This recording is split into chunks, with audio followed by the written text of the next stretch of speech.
Hello and welcome to another episode of Getting Hammered. I'm your host, Mary Katharine Ham, and it is July 4th week, and I am joined this week by my friend Lauren Stewart, who is kind enough to do this on a vacation week, because it's not a vacation week for anyone in politics right now. We were not going to do an extra episode, and I'm leaving Vic off the hook. I want him to enjoy his time.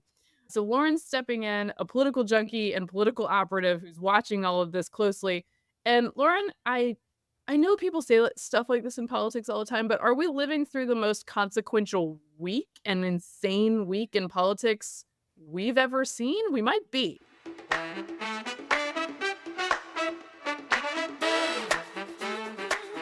I feel that we are, and the number of meltdowns in response to it also reflects that. I actually think it's been a very good week. I like when the Supreme Court does its thing. I think it's a really cool part of our government, our foundational government, one of the three One of my branches of favorite government. branches these days. Yeah. Right. I know they're kind of killing it. But there has been absolutely, madness going on between, just over a week ago, the debate, and then all of these rulings from the Supreme Court and reactions that are just unhinged is not the word. Unrealistic is not the word. Like, I kind of feel like I'm watching my Bravo television. I love to unplug and watch like trash reality TV. And I feel like that is what I'm watching with members of Congress, people who make our laws, people who are elected. No, it is. So just to give a brief, where we stand right now on the presidential race is that the New York Times is reporting that one of Biden's allies, Joe Biden's allies, heard from Joe Biden that he is considering whether to stick it out in this race. Okay, and I'm going to get to the Supreme Court decisions in a second. I would say that most people in this country at this point, even the press and Democratic allies, have serious questions and or understand Biden's not fully doing the job right now. Like, a lot of us on the right, regular Jacks and Jills, were able to see this a while ago, but the press has joined us in noticing this. And so I actually think, for my part, if I'm looking at it like the morally correct decision, which I know is not part of politics, I think the right decision might be for Joe Biden to step aside and let Kamala be president, because that's a constitutional remedy we have for this, and then let her run for president. Because I think that's like politically neutral for them at this point. But I don't know that there's enough pressure in the world to make Joe Biden do that. So here's the thing. That would make constitutional sense. That makes moral sense. People who have submitted their ballots in the primary for Joe Biden also voted for his vice president. Right. So a seamless transition that way, that doesn't look so calculated, that a bit takes away from the optics that, hey, he's having a public meltdown. We are starting to get actual confirmation. They'll say that they're starting to get actual confirmation that the American people are not happy with the job he's done as a president. I don't know what took them so long to get that, or to start tuning up. Like, this is the thing. They're all behind. They're behind 68% of the American people. Like, everybody knew this. Yeah. I'm like, okay, this seems like a several months ago thing, a different calculation that they're having to make now. However, when we hear things, it's like, is Newsom going to be the nominee? Even with the press, like, no one's asking, is the vice president going to be the nominee, which is how this, you would think, would work. And, for all the Democrats out there who are talking about, the unconstitutionality of all these Supreme Court decisions and how the Constitution is so important, it is a bit ironic that we're not even looking to the person who's a heartbeat away, right? This seems like a heartbeat away situation. We're in a heartbeat away situation. Like, this seems almost textbook, textbook. And that is not happening. Also, one other thing to your point, when it's starting to come out that the president is thinking whether or not, like, to me, that says he's out. Right. He's done, when we start, are we just going to slow drip this? Like, is this what we're going to do? Well, and the White House has pushed back, so this is absolutely not true. I have been suspicious all along that there is any amount of pressure that can be brought to bear that tells Joe Biden, who's been running for president since I was a small child, that now is the time for him to step aside. I don't think his family has good judgment. I think he has a lot of pride, and he doesn't want to exit that way. Now, his options for exiting are getting worse and worse every day because I do not think he's going to win this election. And one of the reasons, by the way, that he might not win this election, in addition to his own conduct, is that Yeah. Donald Trump, against all odds, seems to have learned to keep his mouth shut and let this man self-immolate What because he world has are we been in? What world are we in that this is quiet. happening? Why? So yeah, I'm with you that it seems like the constitutional and logical thing to do would be like at least to talk about passing the torch to Kamala. I understand her weaknesses. I do. But they went through a process. I understand them deeply. It's all It's very investigation. clear.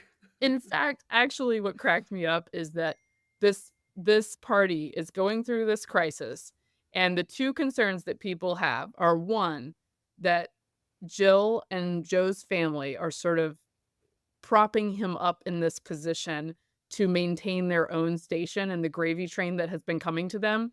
And the next thing that happens is Jill is on the cover of Vogue, which I know was planned long ago, but like it just looks terrible. And it says the tagline is "We will decide our future," which kind of sounds like we will decide your future.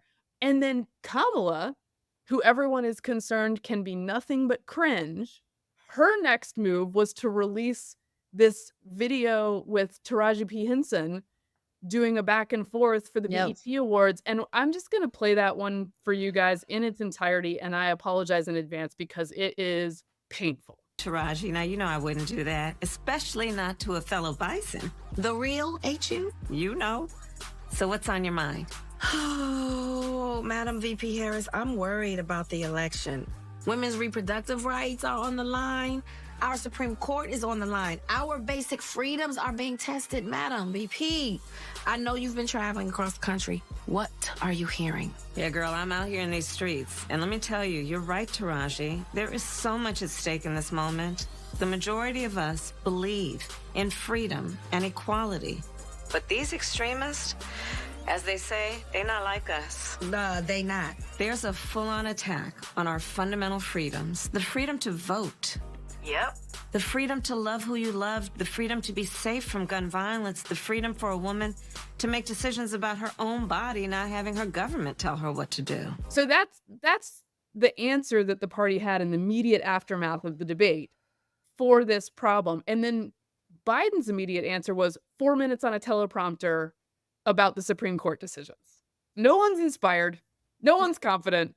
No, it's such a miss. There's so many misses. There's so many, red flags throughout this whole process that they're just like, "Whoop, nope, driving right by it. Hello, red flag. I'm going to keep going. Nice to see you, red flag." Like just pummeling through. And it shows how completely out of touch and out of political tune. I also, like, as an operative, I'm like, where is the political strategy? Like, where is it? Where are the Dem strategists working on the inside being like, hey, we need to this damage control needs to be successful, or we need to not continue to get ourselves in these situations. And it's just not happening. It is absolutely not happening. It is so much cringe. And it's also, kind of scratch your head. You're like, is this happening? Like, yes, this is happening with an incumbent president Yeah. who was the vice president, who was in the Senate for years. Like, this should know how to do this, and the people around him as well. And it's just, whew, it's a doozy. Well, It's a doozy.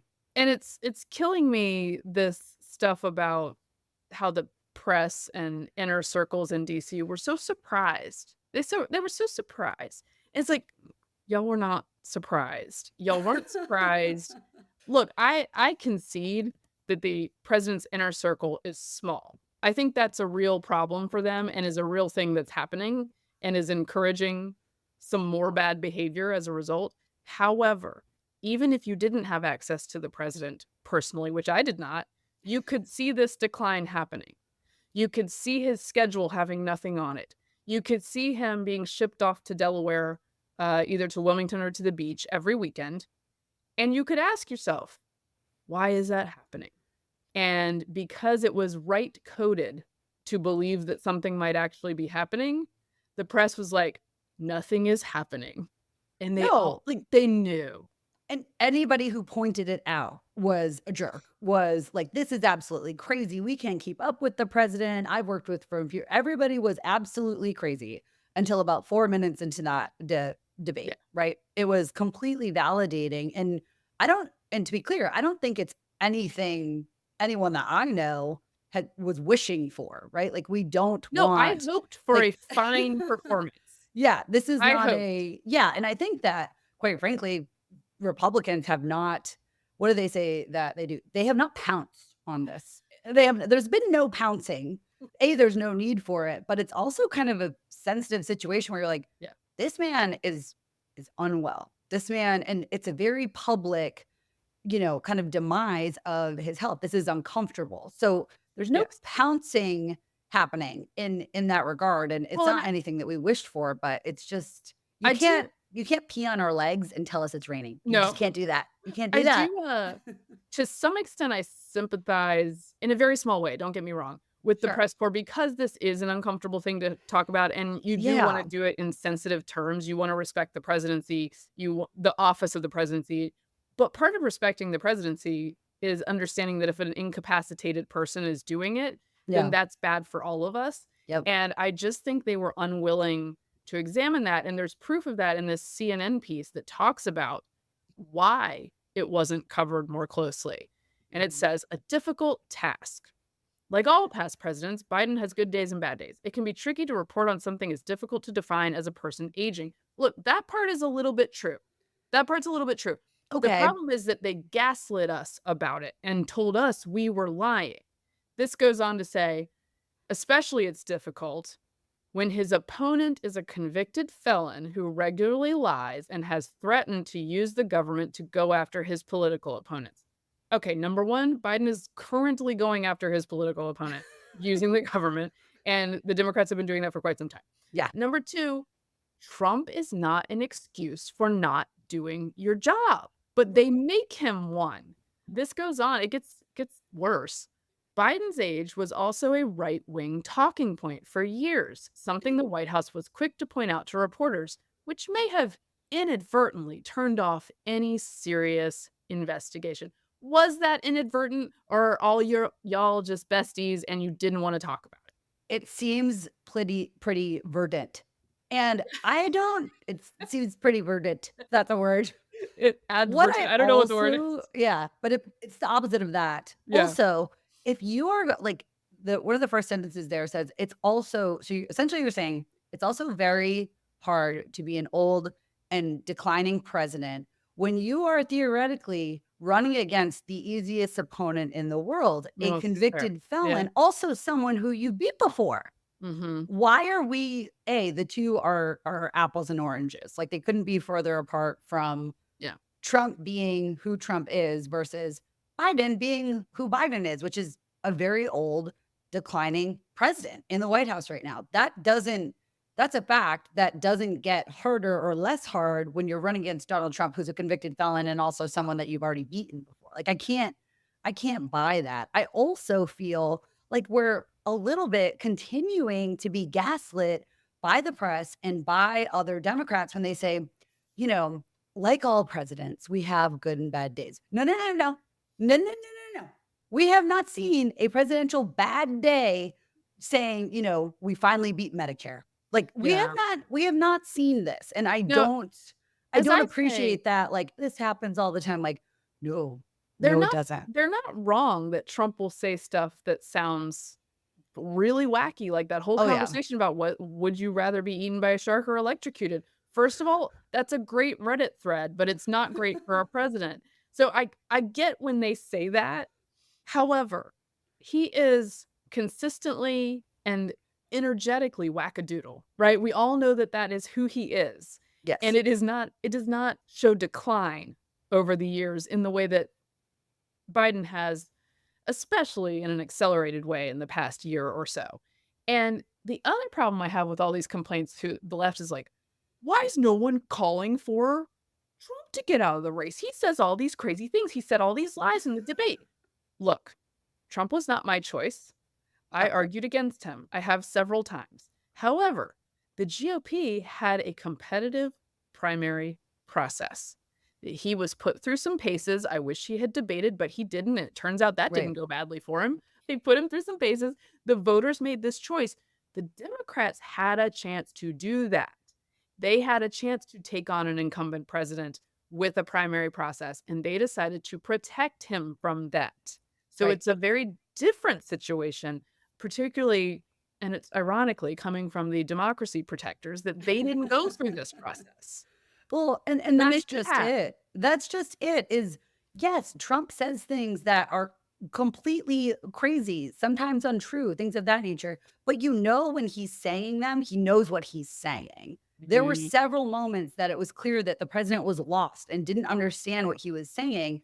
That's why people are not calling for him to step down, because his mental competency, while you might disagree with things that he said, it's clear that this is not the same situation No. as a lost president on a debate stage. Right. By the way, one of the reasons that let's go after the press again and the idea that he's going to step aside, which look, every time we record a podcast, giant news breaks 20 minutes later, so he'll probably step aside as soon as I'm done.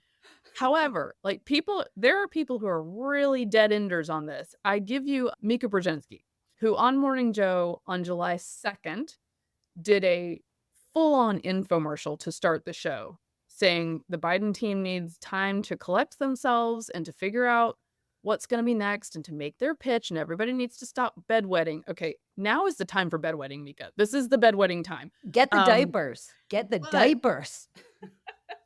Go get them. But I thought, okay, well, that's just like a momentary thing, right? No, July 3rd, she's still leading Morning Joe, saying the same thing again. And then the lead spokesperson for the campaign comes on and says, yeah, he's not even thinking about stepping aside, which is her job to say. She can't say Right. anything other than that. Right. But man, there are some people who are making some interesting excuses. For instance, did you see the reporting that his schedule at Camp David when he was preparing for this was start at 11 a.m. and make time for an afternoon nap? I want to Is- be I want Is to be the clear. presidency like a good job if you like a good gig if you can get it? Like what? I guess okay. I want to be clear, and I'm not being snarky. Yeah.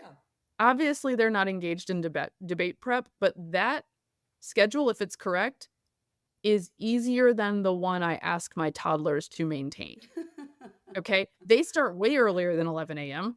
I mean, They get one nap. It's just wild. And then there are people on Twitter, including Rachel Vendman, who's a sort of famous resistance figure and wife of the current Democratic nominee in one of the Virginia seats. I can't remember which one, but Alex Vendman.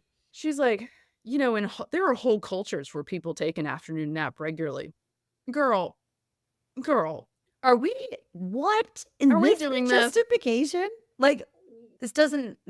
We shouldn't point to other cultures and things that they do to justify like crazier things that are happening here in the office of the president of the United States. presidency. Listen, I have no problem with naps. I love a nap. I don't run such a rigid schedule as the president, so I don't get a lot of naps. Yeah. But here's the thing, like we also have to take a step back. It is the most powerful position in the world. And also, let's take a step back even further. Like, look at the world. Like, what is there nothing's popping off until 11 a.m.? Nothing's popping off between 1 and 3 p.m. when it's like, we have to be realistic about the job and about what it takes to do the job. And comments like that are like, no, it's totally fine. He just needs some rest. Like, no, this is, I don't envy anyone who is president of the United States. It's around the clock, 24/7. tough. You like nap time is not a thing. Yeah. No. Nap time is also not a thing for many American families. I might just throw Yes, that yes, out there. that I might too. just throw that out there. That too. No, the spin is so bad. So there's, the reports in Axios that, well, yeah, he's lucid between 10 and 4. It's like, okay, well, that's not good. That's Right. not a good answer. Tell our there's all enemies. there's all this late reporting. Carl Bernstein, I believe, was on CNN telling everybody, again, what everyone knew the whole time, but they're finally willing to say publicly, although not with their names on it. They're all just leaking. But we'll play a little clip of what Carl Bernstein uncovered, which all of us uncovered by watching videos of Biden over the past year. Let's play that. Not a one-off, that there have been 15, 20 occasions in the last year and a half when the president has appeared somewhat as he did in that horror show that we witnessed. And what's so significant is the people that this is coming from, and also how many people around the president are aware of such incidents, including some reporters, incidentally, who have witnessed some of them. So yeah, on one hand, there's this terrible spin, and then there's the leaking that's making things worse. And the terrible spin includes from the president himself saying, I shouldn't have traveled before the debate. As you say, the job requires international travel. It is tough. You get on different schedules. You're in all these different time zones. He was on his international trip like more than 10 days before the debate. You had, I think it was 12 days to recover from jet lag. Again, this spin is not cutting it. And you are the president of the United States, a nap-taking president of the United States, might I add. Like, they're giving you vitamins. You're getting all of the things that you need to prep for this. Like, this is the product that we got with the full throat of, like, the government resources behind this. And it was still so, I mean, listen, at the end of the day, he's an older man doing the hardest job in the world. Like, stop spinning it. Stop spinning it. And, you know, during the debate, I almost wanted to laugh or cry when I loved the golf bit, but when I absolutely loved it. But when he looked at President Trump and said he'd play with him if he'd carry his own bag and said, can you do it? And almost couldn't, like, it sounded like he couldn't breathe when he said, can you do it? I was just like, dude, it's okay. Just tell everybody you're tired. Just tell everybody you use a cart. I use a cart when I go golfing. It's okay. Like, oh my, it just felt like I'm struggling. Can I say, when I'm in my 80s, if you catch me trying to be president of the United States or something more strenuous than, frankly, weekend beach trips, which I guess is mostly what Biden does, Naps?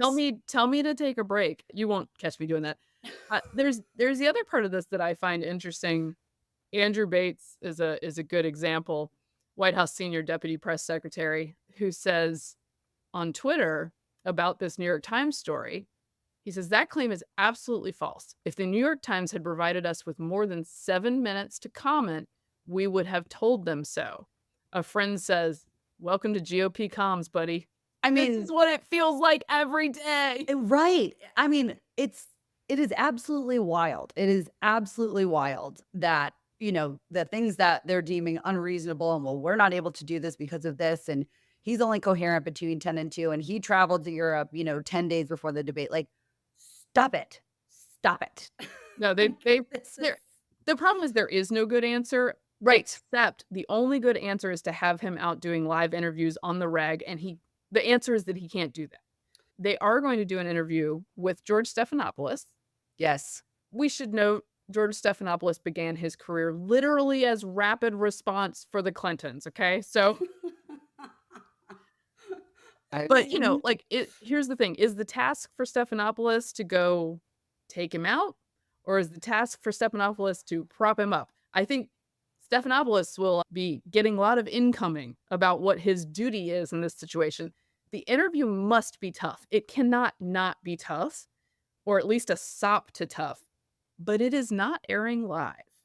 No, and that's my, all of this stuff has made my like conspiracy takedown brain go a little buzzy and all wild. of us like, are there. Like this is an interworking By the way, plan. it's not a conspiracy anymore because they that's true. They were all working together to lie about this man's condition, and it's a very important issue. So true. I think, the fact that it's not live, the fact that, it does happen to be at a time where everybody will be available and watching their television, like July 5th on a Friday, like absolutely not. There are so many things that lend this in my brain to not being legit. I think that he will be hard-ish, that the president will be overprepared. Maybe the interview starts at 12, goes to 12:50, nappy do, we come back at 3:30, film the rest till 4. I think there's going to be so many plugs and plays. I think he will be tough, but also I'm like, is he on the inside? Is he, he's trying to get him out as well? Because part of me believes that this debate happened when it did, that all of this is happening so historically early in the process because the Democrats that did know were wanting to, I mean, To really kind of, precipitate this. yes, and hang him out to dry. And then from Jill Biden's standpoint and the family's standpoint, I understand them being like, we're not going anywhere. Actually, we wanted to run for president and you told us not to because Hillary Clinton was the only person who could beat Trump. And here we are in the White House and I'm sitting my butt right here until I decide to leave. So there's a It's a fair point. It's a fair like, point. there's some axe grinding going on somewhere, and I think it's on both sides of the coin of he has to get out. He's going to deliver the country back to Trump, and also no, we need to like hold on to this as long as we can because you kind of messed with us before, or we've been loyal. This is our ride or die. So also, I think that Stephanopoulos, yes, it's a light choice, but I mean, he hasn't done any interviews, like not even pre-taped interviews. He didn't do the interview before the Super Bowl. Super Bowl. I know. Any president ever who's done that interview, I've like liked them a little bit during some part of that interview because it's like right before the Super Bowl. I'm usually very joyful. The Patriots are in it, things of Yeah. that nature. Because it's just like he didn't do the interview before the Super Bowl. I know. So Okay, a couple questions. From an operative standpoint, one of the problems becomes the longer this drags on. Look, I don't the universe of movable voters is small. yes, The universe of voters you can totally demoralize is large, but movable voters from Biden to Trump, very small universe. Yep. So the problem becomes for the Democrats that polling can't get so irretrievably bad that the dead enders in the White House can't say, I don't know, this is like in striking distance. Now they could be completely wrong and still delusional, but they've been delusional the whole time and everybody's put up with it, right? So yes. Yeah, we don't have a good like incentive, consequence, balance, Yeah. risk assessment at all happening. So I'm not here. sure how much polling changes, but the problem for them is that when polling changes a little bit in battleground states and a little bit in borderline battleground states, what you end up with is a lot more battleground states. For instance, one poll showed Trump leading in New Hampshire. Virginia has been showed tied. Yes. If this campaign in this situation, which by the way wasn't competent enough to make sure they got on the Ohio ballot I properly, can't. and are still working on that, I cannot. if this group of people has to defend more states than they were already planning, they're not competent enough to do this the way that it should be done. Now, could they still beat Trump? It's possible, man. I mean, that's a whole other gamut, right? But in terms of the actual organization of any campaign comes from whether or not your candidate is inspiring voters. Before Thursday night, President Biden was not inspiring voters. Actually, he had a lot more problems. He had the pro-Palestine problem. He has the pro-Israel problem. He's had the economy problem, a number of different things that were already playing into this.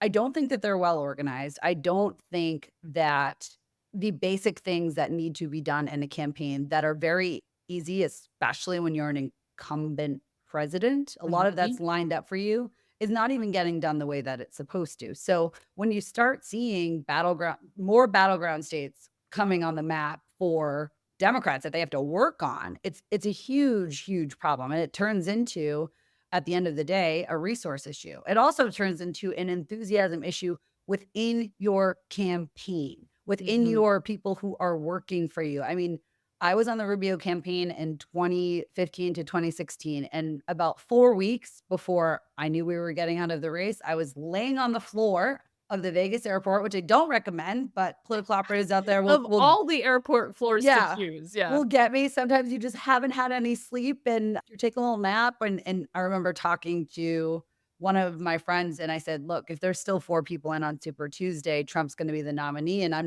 not going to have a job. And that was 5 weeks out. You can start to see how these things are crumbling. I think that there has been kind of like a blissful ignorance because we're in the White House, we're the president, it's Joe Biden, everybody loves Joe Biden.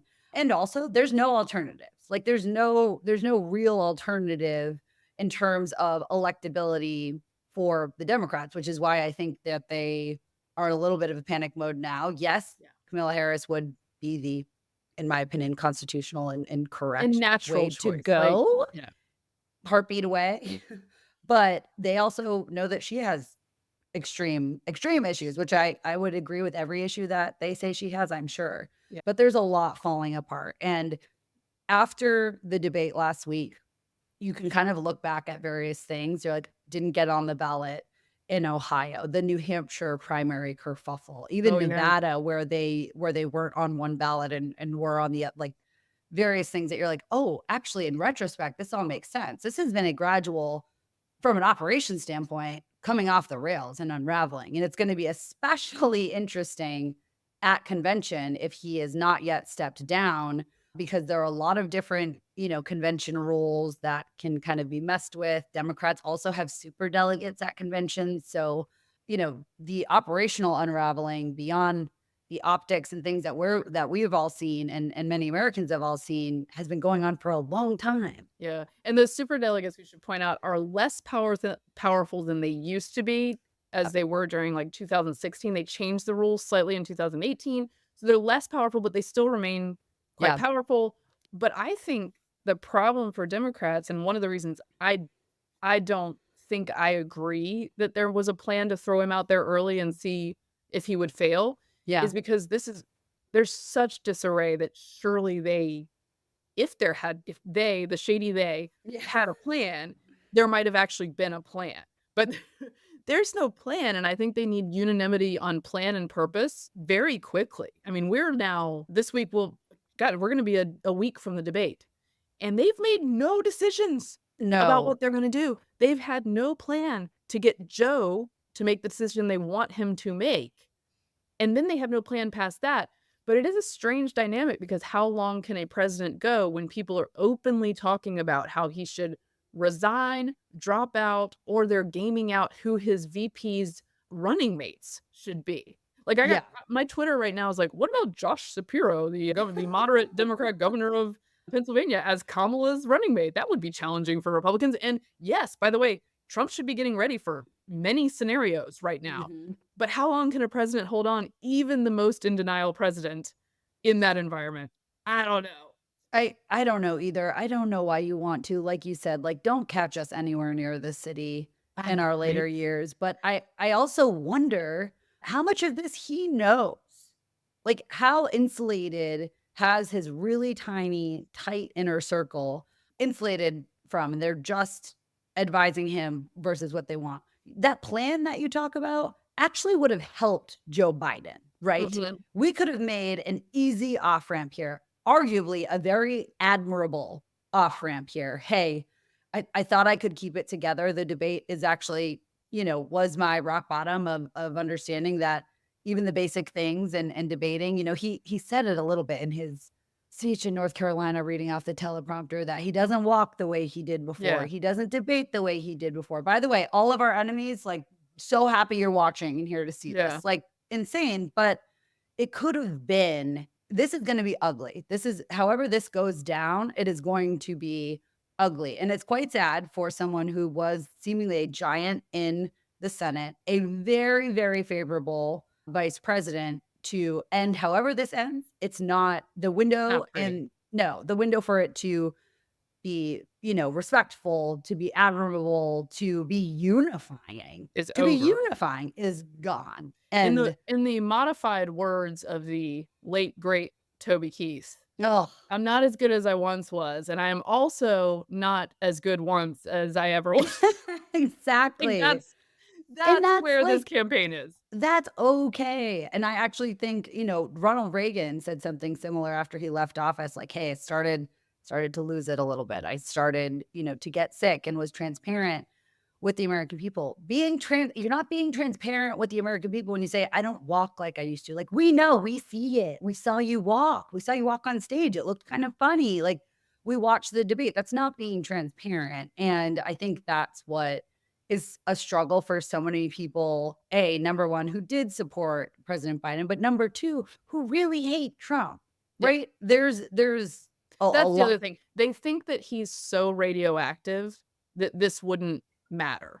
And what they don't understand is that because of his record and how it contrasts with Biden's and how people felt during that time, he's not nearly as radioactive to a lot of people as he is to them. And they fooled themselves and they were in denial a bit about it was sort of magical thinking about Biden's Right. condition, I think, because they could all see it, but they're just sort of like, I think it was the Toby Keith philosophy. Like, we'll put him out there and he'll be good on this one time, and maybe that'll be fine. And I hate to attribute that to Toby Keith in service of the Right. Biden 'Cause administration. I'm sorry.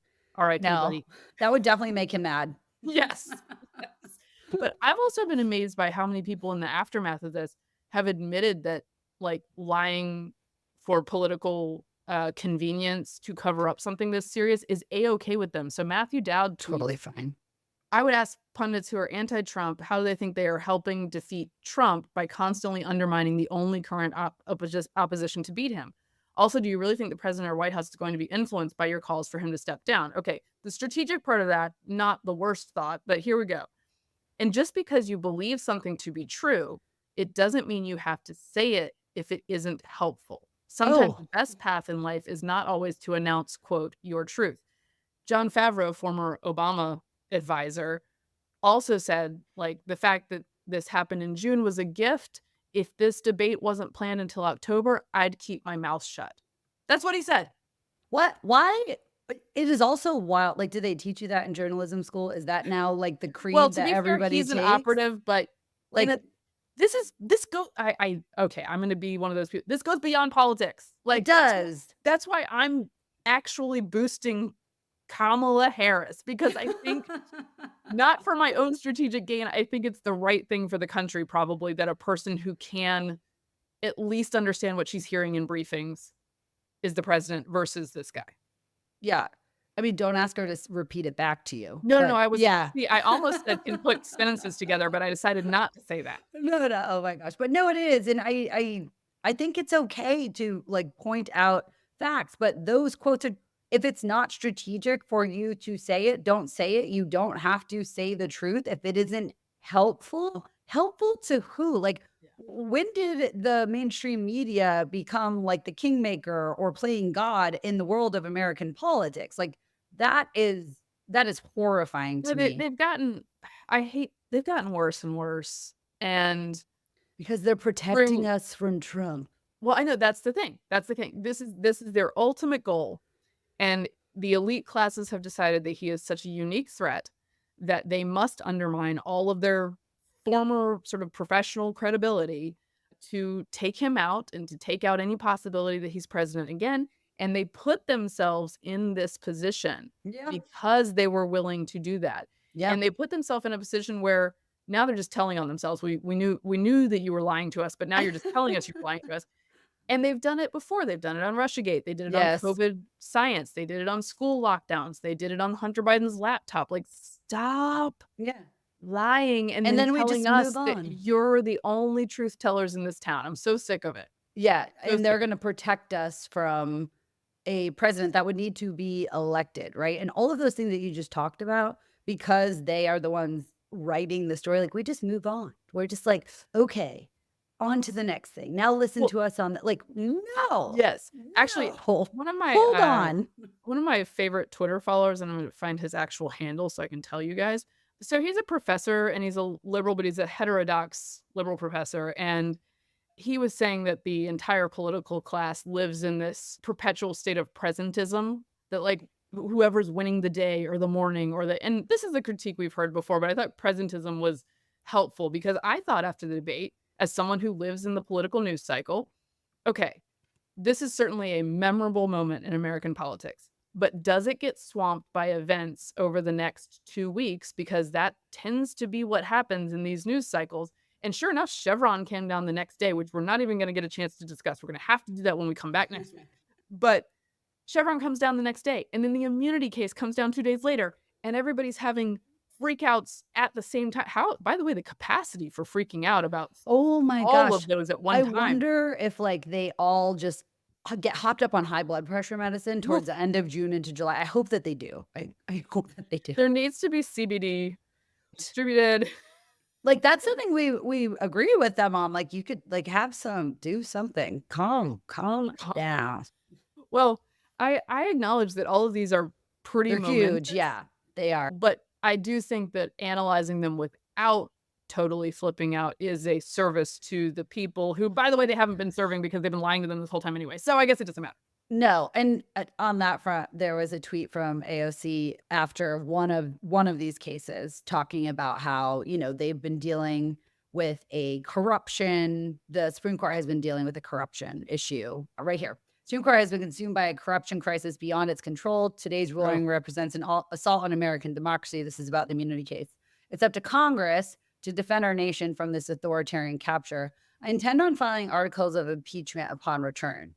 Like, by the way, happy 4th. Sorry, guys, I got to go on vacation. This is so important that I'm going to freak out but I will eventually file articles of impeachment because I got to go on vacation. But when I get back, yeah. Also, let's just talk about these are the folks who told us that Trump is uniquely dangerous because he violates all these norms. And then Biden continuing in the steps of, by the way, President Barack Obama, who broke the norm at the State of the Union by chastising the Supreme Court to their faces, goes out and gives a primetime from the White House political speech, castigating a co-equal branch of government and not Congress. Like, we all want to kick around Congress. I get that. Right. But like the Supreme Court from the White House in a political speech for 4 minutes, and they're going to tell us we're the problem with the norms. I'm like, nope. And I hate that. I didn't like when President Biden did it at both State of the Union. Obama, and it's like kind of threatening the court a little bit. Like, women vote too, blah, blah. And we're seeing more of this from Democrats in Congress saying that, Hakeem Jeffries, who's the minority leader, says we're going to engage in aggressive oversight and legislative activity to ensure that the extreme far-right justices in the majority are brought into compliance with the Constitution. Like, which I haven't read, but I'll get around to it someday, I'm sure. I know. We carry it in, there's like pocket ones. They sell it in the Capitol, but I always forget to grab one.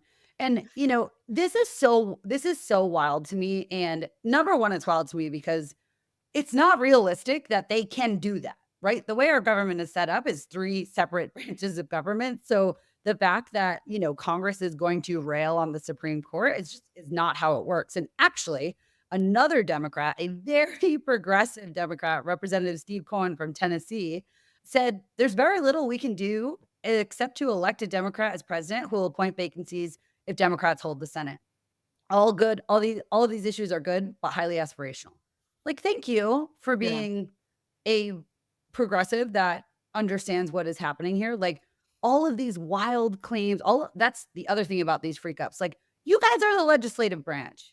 You're over in a whole other building. This is not your area. Also, half of the freak out is about them being asked to do their job when it comes to actually writing laws. So they don't like to do that. Okay, I am going to close out so that we can both go on vacation. Yes. Because unlike AOC, we don't have a job where we have to legislate. So well, she's going to hit us when she gets back, though. Yeah. Mark her word. Yes. She's going to undermine that co-equal branch as soon as she gets back from her barbecue. So Harry Ensign, who's the pollster and numbers expert over at CNN, notes, look, a lot of voters, as I said, for a long time have thought that Biden's too old to be president. This is the press and the elites catching up with them because they tried to gaslight them for a long time and thought they could get away with it. Okay, so there's that point. But he notes that a big issue with getting Biden out of the race is that Democrats don't want Biden to leave the race. They think he's too old. They've said that many times. But you know how American voters can be like hilariously schizophrenic. They also are not that interested in him dropping. The voters who could pressure their elected leaders want Biden to stay in. And we'll play a little clip of that so he can explain it. Should Joe Biden leave the presidential race after the debate? Look, overall, the majority of Americans, 56%, say, he should leave the race. But look among Democrats. This is Joe Biden's base. This is why he is the president. They nominated him back in 2020. They nominated him again in 2024. 66% of Democrats say no, he should not leave the race. And of course, it's going to be these Democratic voters who put the pressure on their members of Congress, their governors, the elected officials, party actors to try and get Biden to leave. At this particular point, though, the Democratic activists are not necessarily going to put the pressure on Joe Biden because the fact of the matter is most Democratic voters, 2/3 of them, want Joe Biden to stay in this race. They don't want him to quit, Kate. But again, this is what I'm saying. How much can the polling change to make a guy who wants to dig in stop digging in. Because I'm saying it on this podcast that's going to be released tomorrow, I'm sure I'll be wrong by then. I know. Actually, 4th of July would be a perfect exit. Like, like that whole around the holiday, oh, okay, everybody. That is the news dump, the Friday night news dump of all Friday night news dumps on July 4th. Yeah. Let's do this later. They should do it in the fireworks show over the mall. Yeah. Actually, stepping aside. Yeah. Or even just at the White House 4th of July party, just walk around, start telling people, can you let people know? Can you let us know? Just a super, deal. I mean, trust us. We understand. This is a great plan. Listen to Lauren and me. Okay. This is why we're let operatives. us go. Thank you for doing this emergency podcast with me on Getting Hammered. This is Lauren Stewart. Where can people follow you and look for you online? Online, my Twitter is La Stewart Says. All right. LA Stewart Says. Yes. She's a smart lady. She knows a lot of things. She tweets some healthcare stuff, which I appreciate too, because it's something I care about and that nobody wants to pay attention to, especially in this nonsense. But it's not super interesting right now. We will continue to post about policy, Lauren. That's what we do. All right. I appreciate you very much. Thanks, everybody, for getting hammered responsibly. Have a great 4th of July and this crazy week. This has been Nebulous Media Podcast.